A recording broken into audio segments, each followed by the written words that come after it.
What is going on, guys? Welcome to my brand new FIFA 18 career mode series with Crystal Palace. Let's see if you guys can smash over 500 likes to kick off this new series, and I will upload an episode a bit later as well. So hopefully you go on to enjoy this one. Before we get into it, I want to leave a shout out to Wavy Designs. He's created the thumbnail for this series. I'll leave his link to his Twitter account in the description, and you can go follow him if you want thumbnail work as well, so make sure you in fact do that. But yeah, we are getting into this brand new career mode. I haven't done this one for a while, and by this one I mean a lower mid-table kind of team in the Premier League where they definitely need to be improved, because I always love doing a career mode in the Premier League. You know, I've done Manchester United in the past, but that's a bit easier. That is a bit easier, so I'm very excited to get into this one, as these are, I wanted to start a career mode that I would do if I wasn't making YouTube videos. Like, these are the kind of career modes I would do back when I started YouTube, and just before that as well. So yeah, definitely I'm excited to get back into these type of career modes, not just a big team, because I'm doing current series with Barcelona, but yeah, if you want to see that still,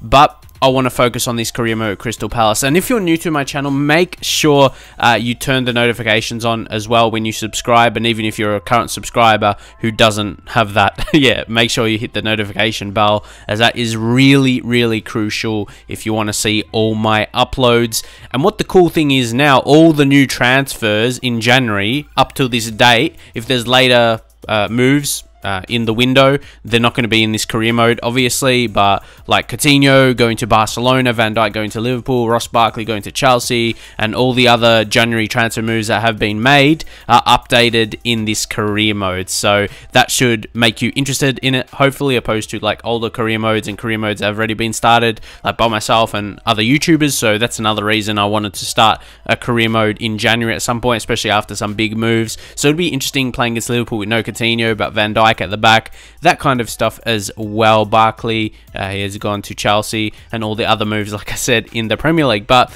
yeah, we're just going to take a look at a few of the expectations. I saw the youth development was very low, but there's still something I need to achieve there, even though it probably won't be like judging my job.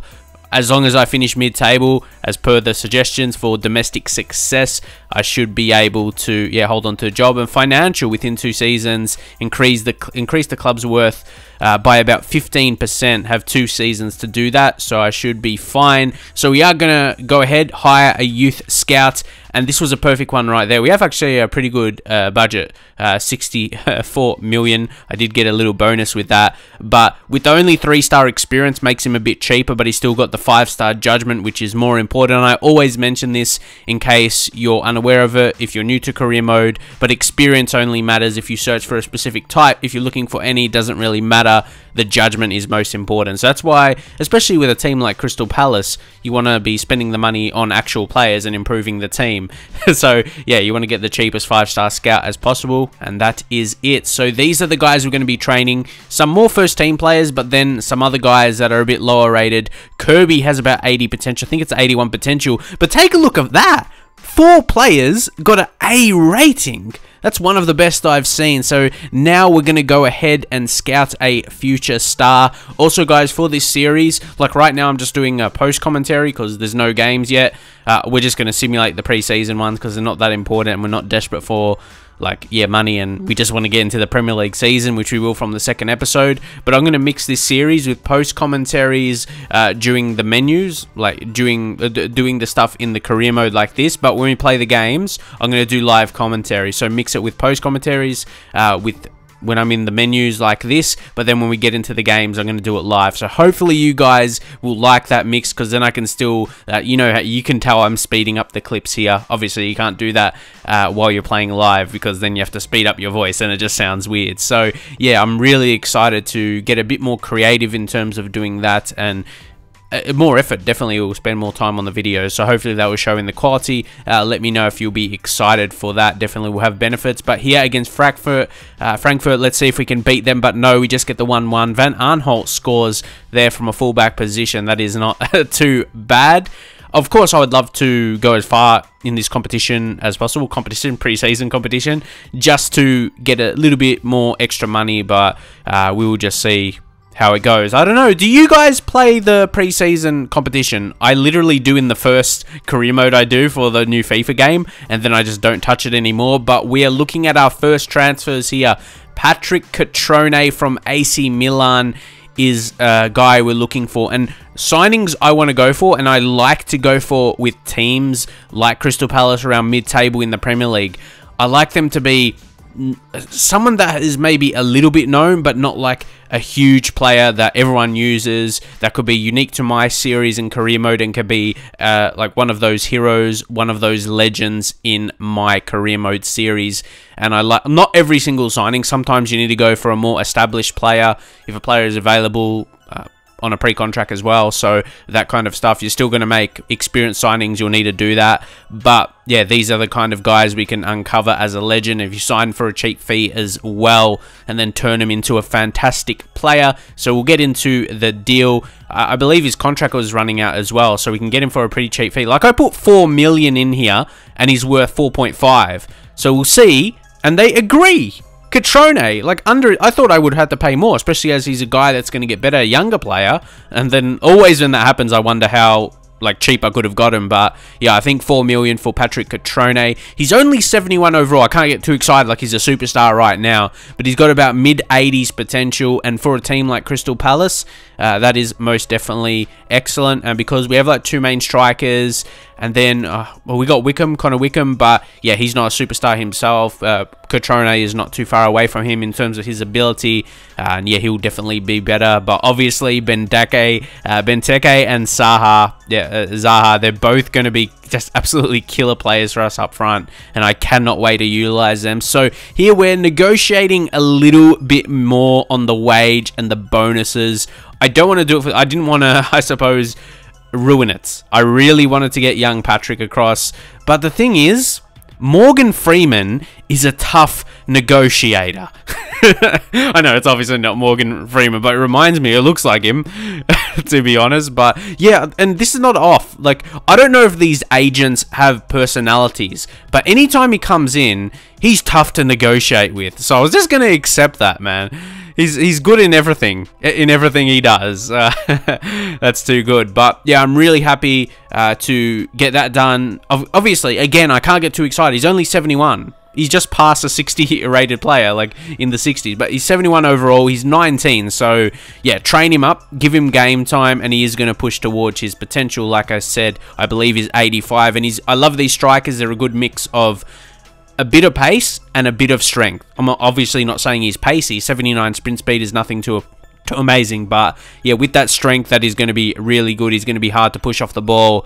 And yeah, they're going to be good strikers. You know they are if you use them before. And we got to see how he continues to develop. Obviously, physicals you can't really train them much compared to like technical and skill attributes. Let's see how we go against Hoffenheim, though. It is another draw. Benteke gets on the score sheet, but that's a big reason why I went with Palace as well. And another reason, when I was younger playing like different football games, and you see some other players I'm scouting, Crystal Palace would always intrigue me because their name was unique. Like Crystal Palace. Like, this was when I was young, like maybe about 8 years old, 9 years old, 10 years old. I was playing like FIFA and other games that weren't as popular like as FIFA, like games on the internet and stuff. But Crystal Palace would intrigue me because of their name.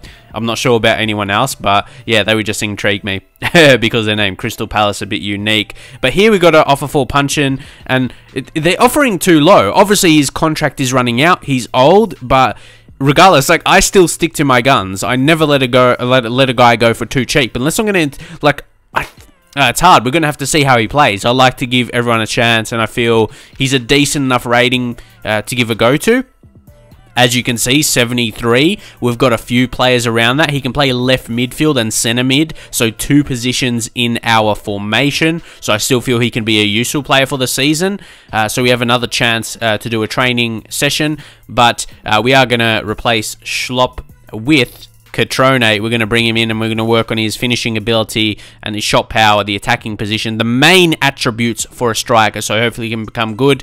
We've got some Bs and a C there as well, so not too bad. But our next signing, Charlie Musonda, well, this is who we're going to go after.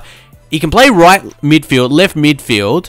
A value's only 11 million, and he seems to be avoidable, like his market value, but He's got 5-star weak foot and 5-star skill moves. He's quick. He's got potential. So signing from Chelsea, a bit on the outer. He wouldn't get many starts at Chelsea, so he wants to be starting. That would open the move for him. You could see Crystal Palace. He could play a lot more. And just quick like that, I offered at his value. And once again, I wonder, could I have even got him cheaper? Surely, I didn't even think that would get accepted. But I think that's going to be such a bargain as he progresses, and he's going to progress most definitely more with us compared to Chelsea.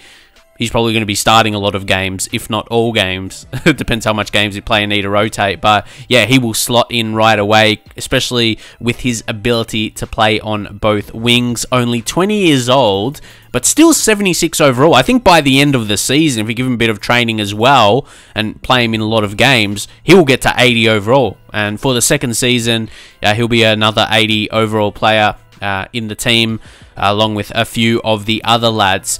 It was interesting how we negotiated this, because then the wage was a bit lower. Obviously, they wanted a signing bonus, which I did try and reduce, like with the wage there, try and get it a bit cheaper, but they weren't really biting for that. And then it dropped even more to 57. So they added, the 15 goals, but I don't think he'll score that this season. So in terms of his actual wage, and then for his duration of his contract, I think that's a decent amount, like 57k. Yeah, considering how much he was on already. I did have Leon Bailey on the shortlist, but I couldn't sign him. I could have approached him, honestly, but I am really excited. Musonda, he's one of those guys you just get excited to use. He looks like such a fun play with his pace. Then that 5-star skills, 5-star weak foot. He's got flair. He just screams as a fun player to use. Absolutely amazing, and I cannot wait to get on the pitch, get him on the pitch, do some skills, create, score some goals with him, utilize his flair as well. He will be amazing. I think we're going to create some good goals with him, some good gameplay, let's say. We get another offer here for Pape Suare. Sorry if I'm not saying his name correct. But again, it's another case where it's really tricky with these lower teams, because I say lower Premier League teams at least, and the value of these players, 2.5 mil. It's like I offer 6.5, which is nothing groundbreaking, but they're just going to reject that. That's too much. He's like, oh, that's outrageously high, but because he's not valued too much, like I feel we might as well keep him. Because who we're going to replace him with, Even though we got extra money there, we do get a 2-0 win there. Benteke with the brace, so pretty happy with that. And guys, as I said, we will be getting into the start of the season in the second episode. So that's why I wanted to simulate these games, because I'm sure you want to see that as soon as possible. Well, take a look at that. Juventus signed Marco Reus. That is a very interesting move. So yeah, this is the final clip for the episode. We're going to play through this part here. We're going to see what happens against RC Celta. Are we going to beat them? And look at that, Dortmund signed Edin Dzeko as well. They just signed, they just sold, I should say, Marco Reus. So a replacement of sorts, even a bit different style of players. Anyway, let's see how we go here against Celta. What is the result going to be? It's a draw, but then we lose 4-3 on penalties. But look at that, no surprises that Musonda comes in and scores right away. You should be seeing a lot more as we get into the season proper. So guys, that will be it. We'll finish off. We've got another training session here. We'll see how the lads go. Any decent ratings? Kirby gets an A. I think he could be one of those guys, a bit of a left field. He's not a guy you'd probably sign for another team, but if he's got, I think, about low 80s potential, he's worth kind of trying to train up for Crystal Palace. But guys, as I mentioned at the start of the video, let's smash over 500 likes and I'll get the next episode out as soon as possible. Going to record a bit more, going to record the games after this. So yeah, I'm really excited to do so. And if you like that idea of doing the games live, but this part here, post commentary, I really feel I can mix the videos well, make them interesting. So let me know what you think of the signings. I didn't want to go with too much, so I'll leave them with those. A couple signings, but if you have any other suggestions or players I should sell from the team, please let me know. As I said, subscribe if you're new. Turn those notifications on. That is a must, guys, these days. But yeah, I will see you guys in the very next episode.